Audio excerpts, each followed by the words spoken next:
ሰላም ጤና ይስጥልን ውድ የቻናላችን ተከታታዮች የፕሮግራማችን ቤተሰቦች፣ ይህ አብዲ ራዋ ቲዩብ ነው። ፕሮግራማችንን ላይክ በማድረግ እንዲጀምሩ፣ ላይክ ስታደርጉ የዚህም ፕሮግራም ተደራሽነት ከፍ ስለሚያደርግ ላይክ እያደረጋችሁ እንድታደምጡን፣ አዲስ ከሆናችሁ ደግሞ ሰብስክራይብ በማድረግ የደወል ምልክቷን በመጫን ለዚህ እግር ኳሳዊ ቻናል ቤተሰብ እንድትሆኑ በአክብሮት እየጋበዝን፣ እንዲሁም ከሀገር ውጭ ይህንን ፕሮግራም የምታደምጡ የቻናላችን ተከታታዮች የሁል ጊዜ ድጋፋችሁን በሱፐር ስቲከር፣ ሱፐር ቻት፣ ሱፐር ታንክስ ድጋፍ እንድታደርጉ በአክብሮት እየጋበዝን የዕለተ ረቡዕ ሁለተኛ ክፍል ፕሮግራማችን አጠር ያለ መረጃ በሊቨርፑል ዙሪያ ትኩረት አድርገን ትላልቅ መወያያ አርዕስቶችን ከትናንት ጀምሮ እንደተመለከታችሁት በስፋት በሶሻል ሚዲያው በኤክስ ገጽ ዝርዝር ጉዳዮች ሲነሱበት የነበረውን እያንዳንዱ ነጥብ እያነሳን በዚህ ፕሮግራም እንወያያለን። በተለይ ስለ አሰልጣኝ አርነ ስሎት ቆይታ፣ ስለ መሐመድ ሳላህ መመለስ፣ ስለ ሊቨርፑል ሶስቱ የአማካይ ክፍል ተጫዋቾች ኮንትራት፣ ስለ ኢብራሂም ኮናቴ ቀጣይ ዕጣ ፈንታ በርካታ ዝርዝር ጉዳዮች ያለፉትን 3-4 ቀናት በተለያየ አርዕስት ላይ ሰፊ ትንተና እየተሰጠበት ነው። አጠር ባለመልኩ ሰብሰብ አድርገን መረጃዎችን ወደ እናንተ የምናሻግርበት የማርሴይ ሊቨርፑል ዛሬ ኦሎምፒክ ዲ ማርሴይ ፈረንሳይ ላይ የሚደረገውን ጨዋታ የአርነ ስሎት ሊቨርፑል ምሽት 5 ሰዓት ላይ ከሜዳ ውጭ በሚያደርገው ጨዋታ እንደ ቅድመ ጨዋታ ግምገማ አድርገን ግን ኢንሳይድ ሊቨርፑል ነው፣ ኢንሳይድ አንፊልድን እስቲ በተወሰነ መልኩ አንዳንድ ነጥቦችን እናንሳ። በተለይ የአርነ ስሎት ፕሬስ ኮንፈረንስ ብዙ እያወያየን የሚገኘው። ቆይ ወደዛ አርዕስት ከመምጣታችን በፊት ጋላታሳራይ ከአትሌቲኮ ማድሪድ፣ ካርባክና ኢንትራ ፍራንክፈርት በጊዜ 2:45 የሚደረጉ የሻምፒየንስ ሊግ ፊክስቸሮች ናቸው። አትላንታ ከቢልባኦ፣ ባየር ሙኒክ ከዩኒዮ ሴንት ግሎሲን፣ ቼልሲ ከፓዎስ፣ ዩቬ ከቤኔፊካ፣ ኒውካስል ከፒኤስቪ አይንድሆቨን፣ ስላቪያ ፕራግ ከባርሳ። ይሄ ፕሮግራም ትኩረት የሚያደርገው ደግሞ ማርሴይ ከሊቨርፑልን የረቡዕ ፊክስቸሮች ናቸው። አርነ ስሎት በጋዜጣዊ መግለጫቸው ወቅት ትናንትና ወደ ማርሴይ ከመብረራቸው በፊት ከበረሩ በኋላ በፈረንሳይ በነበራቸው ፕሬስ ኮንፈረንስ ላይ አንድ ጉዳይ ተጠየቁ። አንድ ሰፊ ጉዳይ እና ይሄ ጉዳይ ምናልባት ከየትኛውም ትናንት ከተደረገውም ጨዋታ ዛሬ ከሚደረጉትም ጨዋታ በላይ ከፍተኛ ትኩረት አገኘ። አንድ የእንግሊዝ ሚዲያ ሪፖርተር በዛ ስቱዲዮ ውስጥ የተገኘ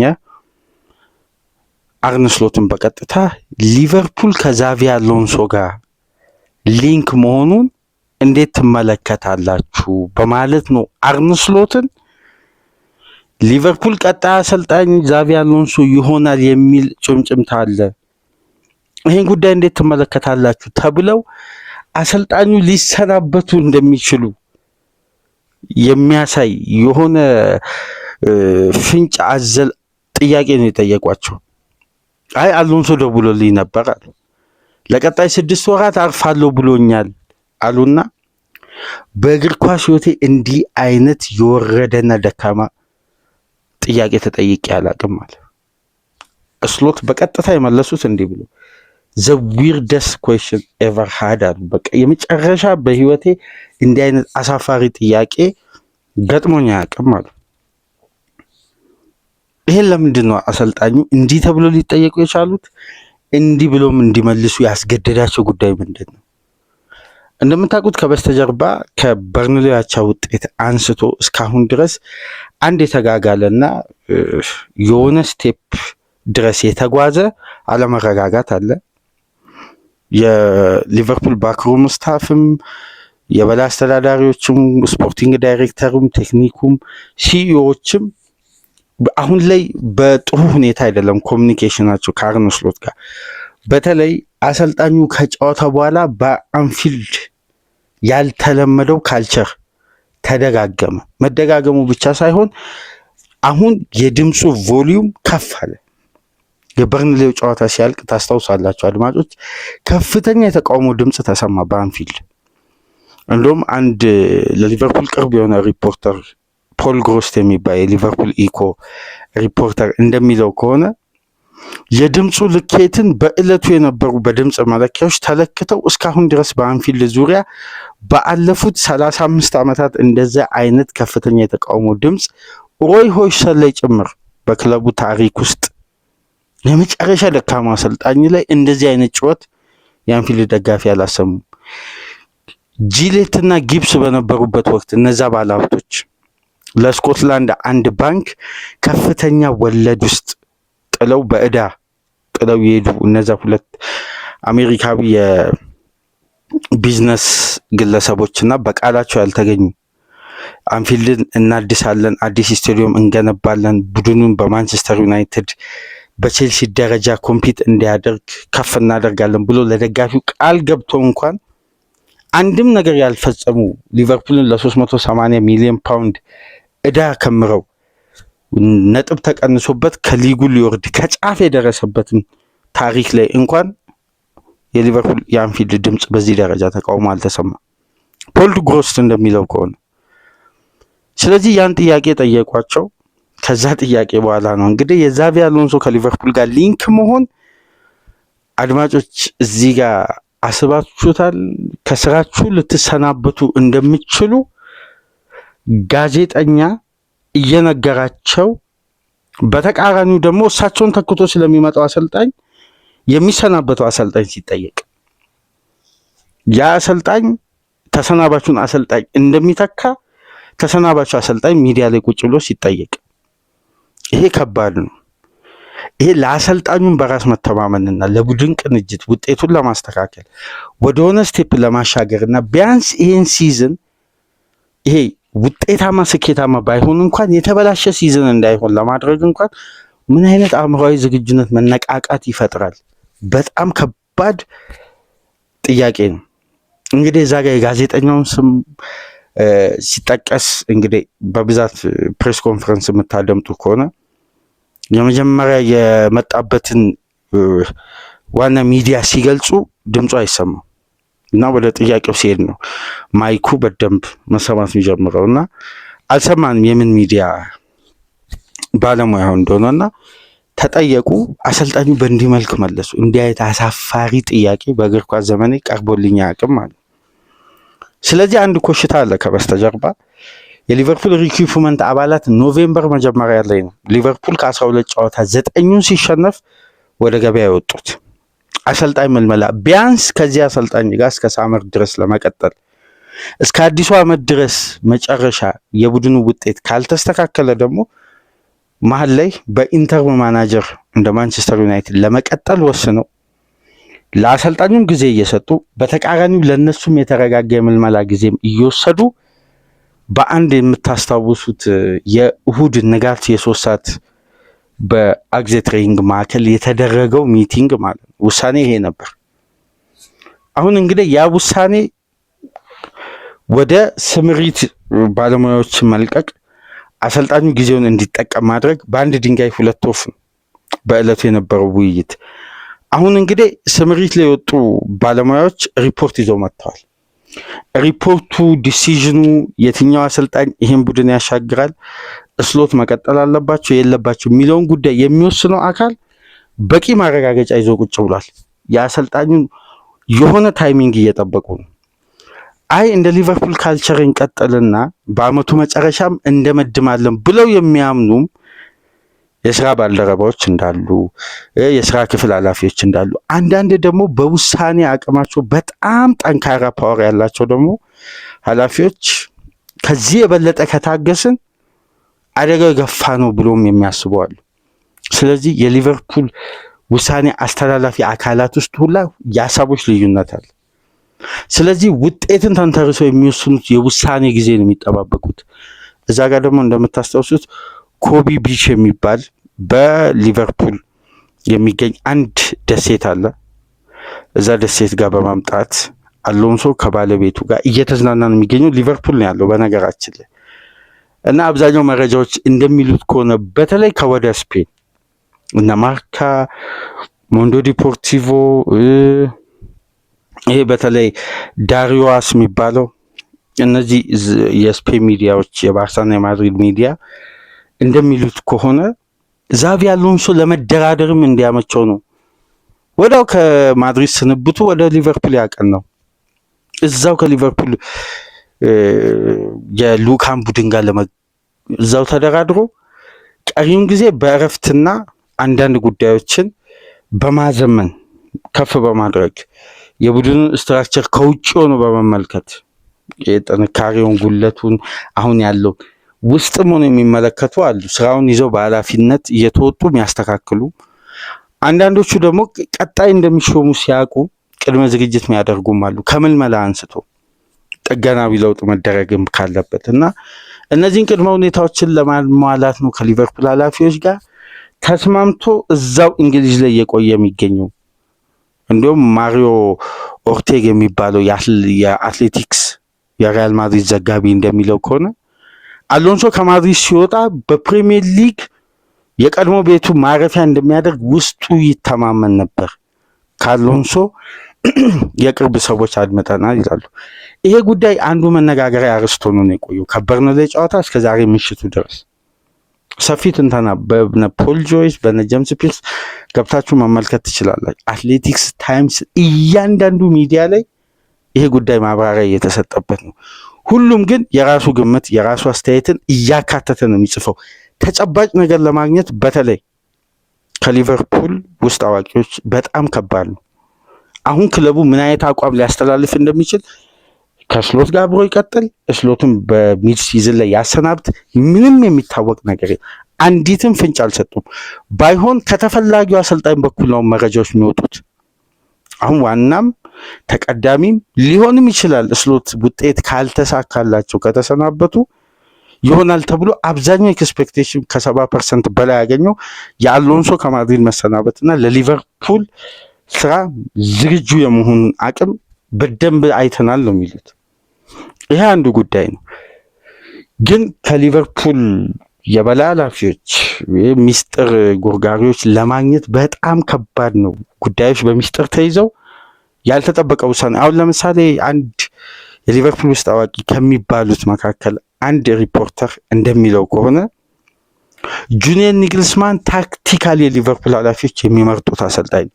ነገር ግን ኒግልስማን በጣም በፕሪሚየር ሊግ ሪስክ በማይወሰዱ ጉዳዮች ላይ በጣም ደፋር ስለሆኑ ሪስኮቹ ወስደው የቡድኑ ይሄ በተመሳሳይ ዌቭሌንግዝ የሚቀጥለውን የቡድን አቅም እንዳያወርዱት ያሰጋል። ይሄ ጉዳይ በስጋት መልክ አለ። ግን ሁሉንም መመዘኛ አብሮ በጋራም በተለይ በመቀራረብና በመተሳሰር ረጅም ርቀት ለመሄድ የአሎንሶ ሙሉ በሙሉ አፕሮች የሊቨርፑል ኃላፊዎችን የሚገዛ ነው። አንደኛ ሊቨርፑላዊ ነው ተብሎ ነው የሚታሰበው እና ሊቨርፑላዊ ሲሆን ደግሞ ተጫዋቹ ደም ውስጥ የሊቨርፑል ካራክተር ተቀርጿል ነው። አሁን አዲስ ካራክተር የሚላበስ አይደለም እንደ ስሎት። አብዛኛው አሎንሶ የሚመረጥበት ምክንያት ይሄ ሊቨርፑላዊ ነው ተብሎ ስለሚታመን ይሄ ጉዳይ ሰፊት በርካታ ትንተና ስላለው ሐሙስ በድረ ጨዋታም አርብ በሌላ ፕሮግራምም እስከዛ ድረስ ባሉ ጉዳዮች ላይ ሰብሰብ አድርገን እናነሳው። እነዚህ ግን ከባባድ ነጥቦች ናቸው። የሊቨርፑል ኃላፊዎች ምን አይነት ውሳኔ ላይ እንደደረሱ አይታወቅም፣ ግን ሚሽናቸውን ጨርሷል። ሚሽናቸው መጨረሳቸውን ጄምስ ፒርስም ፖል ጆይስም የታይምስ የአትሌቲክስ ዘጋቢ አረጋግጠዋል። ዲሲዥኑ ምን እንደሆነ አይታወቅም፣ ግን የተሰጣቸው ሚሽን አጠናቀዋል። መቼ? ኖቬምበር 3 ውስጥ በነበረው ይሄ ኢመርጀንሲ ሚቲንግ ብለን አንድ ፕሮግራም ቀደም ብለን ሰርተንላችሁ ነበር ከየትኛው ሚዲያ በፊት። ሊቨርፑላውያን የሊቨርፑል ኃላፊዎች ከጠዋቱ 3 ሰዓት ጀምሮ በአግዜ ትሬኒንግ ማዕከል ጠንከር ያለ ስብሰባና ቁጣን ያዘለ ትዕዛዝ ለስሎት ለማስተላለፍ ስብሰባ አድርገው አሁን ጫናው በስፖርቲንግ ዳይሬክተሩ በሲኢኦ እጅ አይደለም፣ በነ ማይክ ጎርደን አማካኝነት ነው። የክለቡ የበላይ ዋና አስተዳዳሪና ተወካይ የእግር ኳሱም የቢዝነሱም የሁሉም የበላይ አስተዳዳሪ አለ፣ ማይክ ጎርደን የሚባል በቀጥታ ከፌኖ ስፖርት ግሩፕ ውክልና የተሰጠው የበላይ አስተዳዳሪ ከነ ኤድዋርድን በላይ አለ። እሱ ነው አሁን እነ ኤድዋርድ ላይ ከፍተኛ ፕሬዠር የዚህ ቡድን አይደንቲቲ ወዴት እየተጓዘ ነው የሚል ጥያቄ እየደጋገመ የሚገኘው ይሄ ጉዳይ ነው። አሁን አሳሳቢነቱ ምናልባት የስሎትን ስንብት ሊያፈጥኑ ይችላሉ ከሚባሉ ጉዳዮች መካከል የሙሉ ሊቨርፑል የሚባል የሴቶችንም የወንዶችንም የሁሉንም ክፍል አስተዳዳሪ የሆነ እግር ኳሱ ብቻ ሳይሆን የቡድኑ ብራንድም ጭምር የበላይ አስተዳዳሪ የሆነው ማይክ ጎርደን እንግዲህ ጠንከር ያለ ትዕዛዝ ለክለቡ አስተዳዳሪዎች አስተላልፏል ነው የሚለው። ይሄ የፌኖ ስፖርት ግሩፕ ተወካይ ነው፣ የጆን ሄነሪ ቃል አቀባይ ማለት የባለቤቶቹ። ስለዚህ ይህ ጉዳይ ትኩረት ስቦ ነበር ያለፉትን ቀናት። አንደኛው ጉዳይ ይሄ ከሆነ ሌላኛውና ትልቁ ጉዳይ እንግዲህ መሐመድ ሳላ መመለሱ ስሎትን ያስደሰተ ይመስላል። በጋዜጣዊ መግለጫ ትናንትና ከተመለከታችሁ አሁንም ያ ሴንስ ያ ኢሹ አለ የምትሉ ከሆነ የነገውን ስታርቲንግ ላይናፕ ታዩና ስለዛ ኢሹ ትነግሩኛላችሁ አሉ።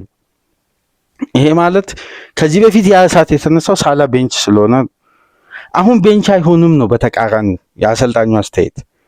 እና አሁን በቅርብ ሳምንት ውስጥ ያጡት የፊት መስመር ጥራትና ስታንዳርድን የበለጠ የሳላ መመለስ አሁን እንደሚጠቅማቸው የተረዱ ይመስላልና ስሎትም ይህን ጉዳይ አንስቷል። መሐመድ ሳላ ከአፍኮን በኋላ ለመጀመሪያ ጊዜ ያኔ የነበረው ውዝግብም እሳትም ረግቦ አሁን እንግዲህ ይሄ ተጫዋች እንደምታስታውሱት የእሳቱ መነሻ የነበረው ከሊስ ጨዋታ በኋላ የሻምፒየንስ ሊግ የሊቨርፑል የጁሴፔ ሜንዛ ድል ነበር በሶቦዝ ላይ ፍጹም ቅጣት ምት ኢንተር ሚላን ከቡድኑ ስብስብ ውጭ ያደረጉበት። ልክ በቀጣይ የሻምፒየንስ ሊግ ጨዋታ እንግዲህ ይኸው ተጫዋቹ ወደ ስብስቡ ተመልሶ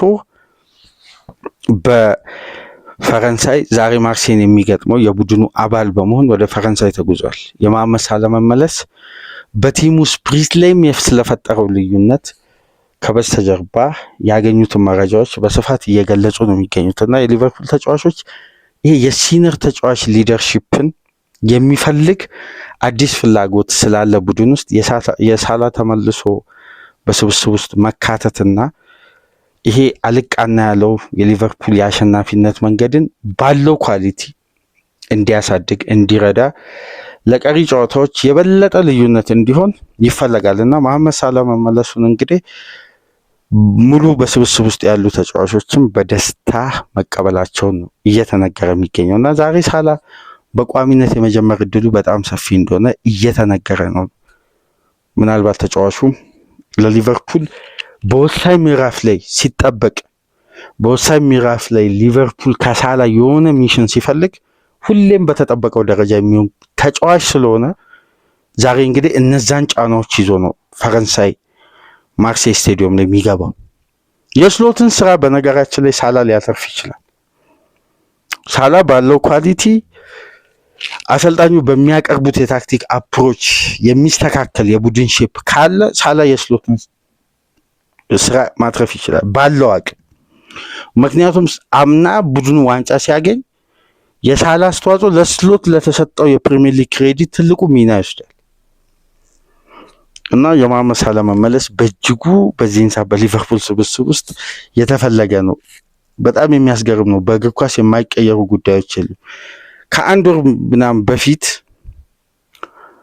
ይህ ተጫዋች ለሊቨርፑል አያስፈልግም ያስፈልጋል የነካራገር አላግባብ ትችትና ተቃውሞ ብዙ ጉዳዮችን ሲያስነሱ የክለቡ የረጅም ዓመት አምበል ቲኤንቲ ላይ ጥራት ያለውን ኳሊቲ ያለውን ሊቨርፑላዊነትን የሚያሳይ የተላበሰ በከፍታው በአምበልነቱ ደረጃ የሚመጥን አስተያየት ሚዲያ ላይ ሰጠ። ጉዳዮች በአንዴ ነው የሰከኑት፣ በአንዴ ነው ሃንድል የተደረጉት። እንደነ ካራገር ያሰቡትን ወይም ከቤታቸው ይዞ የመጡትን በጠቅላላ ሚዲያ ላይ መድፋት አይደለም። አምበል ጄራርድ ለምን ከካራገር በላይ እንደሆነ በዛ አስተያየቱ ላይ ነው እንግዲህ ያሳየው ቲኤንቲ ላይ ቀርቦ እና አሁን ይሄ ጉዳይ ተፈልጓል። ያ ስፕሪት ሳላን የሚፈልገው ሙቭመንት በሊቨርፑል ቤት ተፈልጓል እና ይህ ተጫዋች ከዛሬ ጀምሮ በቋሚነት የሚሰለፍ ይሆናል። አራቱ እስቲ ተጫዋቾች በስክሪናችን ላይ የምትመለከቱ በቴምብሌናችን ላይ የምትመለከቱ የአራቱ ተጫዋቾች የኮንትራት ጉዳይ የሶቦዝላይን እንመልከት። ምክንያቱም ተጫዋቹን በዚህ ዙሪያ አስተያየት ስለሰጠ ድርድር መጀመሩን እሱም መቆየት እንደሚፈልግ ግን እስካሁን ድረስ የተወሰነ ውሳኔ እንደሌለ ገልጾ የሊቨርፑል ኃላፊዎች ካቀረቧቸው ክራይቴሪያዎች መካከል ኦፊሻል የተረጋገጠው ቫንዳይክ እንደለቀቀ የክለቡ ቁጥር 1 አምበል እንደሚሆን ቃል ተገብቶለታል። ይሄ ምንም የሚያስገርም ነገር አይደለም። የሶቦዝላይ ጥረት ፍላጎት የሚያሳየው እስከ መጨረሻ ድረስ ለቡድን የሚሰጠው ሁሉ ነገሩን በዘንድሮ ሲዝን በወጥነት ከሚንቀሳቀሱ ተጫዋቾች ምንም እንኳን ያለፈው ሳምንት የሊቨርፑል ደጋፊዎች በተለይ በመላው ዓለም ያሉ ቅር ያላቸው ሶቦዝላይ ፍጹም ቅጣት ምቱ ላይ ኃላፊነት የጎደለው ምት በማለት ቅሬታ ቢያቀርቡም ተቃውሞ ሳይሆን ቅሬታ ቢያቀርቡም ግን ይሄ ተጫዋች ቀጣይ የሊቨርፑል አምበል እንደሚሆኑላ ውሉ ላይ ሰፍሮ ነው አዲሱ ድርድር የተጀመረው። በተመሳሳይ ራያን ግራቨንበርግ ተጫዋቹ ከፍተኛ የደሞዝ ማሻሻያና የቦነስ ክፍያ በተሻሻለበት አዲስ ኮንትራት ቀርቦለታል። ትንሽ የሚያጠራጥረው የአሌክሲስ ማካሊስተር ከሚያጠራጥርበት ምክንያት መካከል ስሎት ከቀጠሉ በማካሊስተር ላይ ስላላቸው እምነት የሊቨርፑል ኃላፊዎች ማወቅ ይፈልጋሉ። ግን ድርድሩ በአግባቡ ተጀምሯል። ካልሆነ ግን ታስታውሳላችሁ የሆነ ሩመርስ ነበር ማድሪድ 80 ሚሊዮን ፓውንድ ጠረጴዛ ላይ አስቀምጦ አላነሳም። ኦፊሻል ቢድ አለ ለማካሊስተር የቀረበ እና ተጫዋቹ የሁለት ዓመት ኮንትራት ይቀርባል። ሶቦዝላይም ግራቨንበርግም በማካሊስተር ላይ ድርድር ቢጀምርም የተወሰኑ ግን ሲስተማቲካል ጉዳዮች እንዲጠኑ ይፈለጋል በዚህ ተጫዋች ዙሪያ። ነገር ግን ሶስቱም አማካዮች ኮንትራት የማራዘም እድላቸው በጣም እየሰፋ መጥቷል። ድርድሮች ወደ ስምምነት ለመድረስ በጣም እየተቃረቡ ነው። ነገር ግን ሊቨርፑል በቀጣይ ሳመር ባለፈው ሳመር የዘንድሮ ሲዝን ሳመር ላይ ኢንቨስት ያደረገውን ገንዘብ ያክል ባያወጣ እንኳን የዛን ግማሽ ሊያወጡ እንደሚችሉ ከወዲሁ አንዳንድ ጉዳዮች ምልክት እየሰጡ ነው። ትልቁ ጉዳይ አንደኛ የኢብራሂም ኩናቴን ተተኪ ማምጣት። ካሁን በኋላ ተጫዋቹ ኮንትራት ይፈርማል ተብሎ አይጠበቅም። በሁለቱ ወገኖች መካከል የሚደረገው ድርድር 100% ተቋርጧል። ምንም አይነት ስምምነት ላይ መደረስ አልቻለም። ተጫዋቹ የመልቀቅ ቻንሱ 90% ደርሷል። ምክንያቱም ደግሞ ኩናቴ የሊጉ ቶፕ 5 ከፍተኛ የተከላካይ ተከፋይ መሆን ይፈልጋል። ካለው እድሜ ብቃት ለቲሙ ካበረከተው ያለፈው 5 ዓመት ቆይታ ባደረገውና ባሳየው እንቅስቃሴ ደለብ ያለ ኮንትራትና ክፍያ ይፈልጋል። ያ ደግሞ የፐርፎርማንስ አናሊሲሶች ያን ያክል ክፍያ ለኩናቴ መቅረብ የለበትም የሚል አሳማኝ ቪዲዮ አቅርበዋል። በሁለቱ ወገኖች መካከል ስምምነት ላይ መደረስ ስላልቻለ ሪሊዝ ማድረግ ለሊቨርፑል አስገዳጅ ውሳኔ ስለሆነ ምናልባት በጁን 30 ኮንትራቱ ሲጠናቀቅ ከሚለቁ ተጫዋቾች መካከል አንዱ ሊሆን ይችላል ኩናቴ። ስለዚህ የኩናቴን ተተኪ ማምጣት። በሁለተኛ ደረጃ ቫንዳይክ ቀጣይ ዓመት አንድ በዚህ እድሜው ላይ ይጨምራል፣ 35 ይሆናል። ሁለተኛ የመጨረሻ የኮንትራቱ ዘመን ላይ ነው የሚሆነው። ሶስተኛ ደግሞ ከእድሜ ጋር ተያይዞ የሚመጣ የሊጉን ኢንቴንሲቲ የመቋቋም የእድሜ ጉዳይ አለ። ስለዚህ ሊቨርፑል በትንሹ 2 ሴንተር ባክ ያስፈልገዋል። የቫንዳይክም የኩናቴም ተተኪ ምን አይነት ስታንዳርድ፣ ምን አይነት ኳሊቲ። ስለዚህ ትልቅ የቤት ስራ ይጠብቃቸዋል እና ሊቨርፑል በቀጣይ ሳመር ካቀዳቸው ጉዳዮች መካከል 3 ሴንተር ባክ እና 1 ሴንትራል ዲፌንሲቭ ሚድፊልደር ነው። በዚህ መሰረት አደም ዋርተን፣ ኤሊየት አንደርሰን እና አንድ ቹዋሚኒ የሚልም ዘገባ ተመልክቻለሁ። ሌላ መረጃ ላይ ደግሞ ሌላ ስም ከሊቨርፑል ጋር ያይዟል። ግን በእቅድ ከተያዙ ተጫዋቾች መካከል ዋርተን ተቀዳሚ ነው። ኤሊየት አንደርሰን ሁለተኛ ደረጃ ላይ ተቀምጧል። እንግሊዛዊ ሴንትራል ዲፌንሲቭ ሚድፊልደር ሊቨርፑሎች ግን አጥብቀው ይፈልጋሉ ይላል። ምናልባት የትኛው አማካይ ላይ ውሳኔያቸውን ያስተላልፉ ይሁን ሜይ ላይ የምናረጋግጥ ይሆናል። ያኔ እንግዲህ ጊዜው የዛ ሰው ይበለን። መረጃውን የበለጠ ስለሚገኝ እንደ ኤኬቲኬ፣ እንደ ኢሳቅ፣ እንደ ዊልዘ ዝውውር እርግጠኛ የሆንበትን ጉዳዮችን ስለምናገኝ በቀጥታ ያኔ መረጃውን ይዘን ወደ እናንተ የምንመጣ ይሆናል። ለማንኛውም ከኦሎምፒክ ማርሴይ ጨዋታ ቀደም ብሎ ኢንሳይድ አንፊልድ ካገኘናቸው መረጃዎች መካከል እነዚህ በዋነኝነት ከበርንሌ ጨዋታ በኋላ እስከ ዛሬው ጨዋታ ድረስ ሲወጡ ተጨባጭ መረጃዎች መካከል እነዚህ ይጠቀሳሉ። ከተመቻችሁ ላይክ አድርጉ። አዲስ ከሆናችሁ ሰብስክራይብ በማድረግ ከሀገር ውጭ የምታደምጡ በሱፐር ስቲከር፣ በሱፐር ቻት፣ በሱፐር ታንክስ ድጋፍ አድርጉ። በሁለት ፕሮግራም ዕለተ ሮቡን ከእናንተ ጋር ቆይታ ያደረግን የቀድሞ አይነት ሰፊ ትንተና ወደ እናንተ ይዘን ያልመጣ ነው። እንግዲህ በግል ጉዳይ ባጋጠመን ከፍተኛ ድካም ምክንያት ከዚህ በላይ ወደ እናንተ በኢነርጂ መቅረብ ስለማንችል ለሐሙስ ድረ ጨዋታ ቀጠሮ ይዘን ለእረቡ እንግዲህ ከወዲሁ ተሰናበትን። ሰላም ቆዩ።